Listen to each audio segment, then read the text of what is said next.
Hello guys. Hello guys, sa Pitina TV, it's here. Ayan, ang saya-saya namin kasi nakita namin itong shop na to. Meron na siyang bagong bukas sa Shopee, ang second street. Lahat ng product yan yung mga branded. Pero second hand yung mga yun.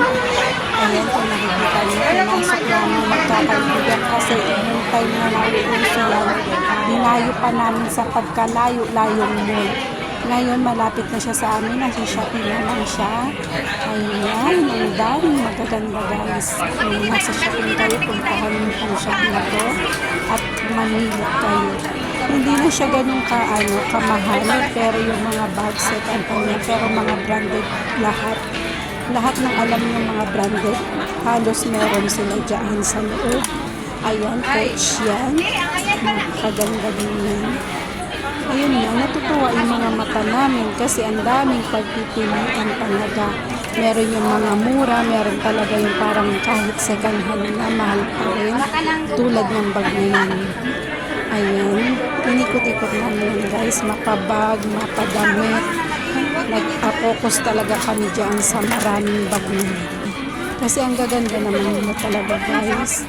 Ayan, kung nakikita nyo, nagustuhan ko pa nga yan, kaya lang sobrang mahal. Hindi kaya ng budget, doon lang tayo sa mura. Kung nakikita nyo rin yan, yan. Tinaas na ng aking kaibigan, si Frida.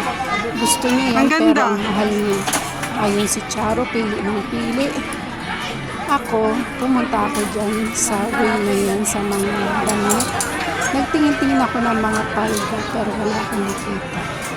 Ayan, napakaganda rin ang mga wallet na yan guys. Pero ang mga presyo, ang gaganda rin. Kaya binitawan ko muna.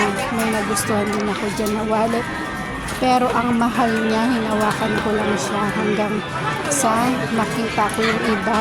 Ayan, yung kulay dilaw na yun, napakaganda rin naman talaga. Kaya lang Coach, 300 na lang yun guys. May nakita rin ako sa taas na wallet. Yun lang. Bye-bye!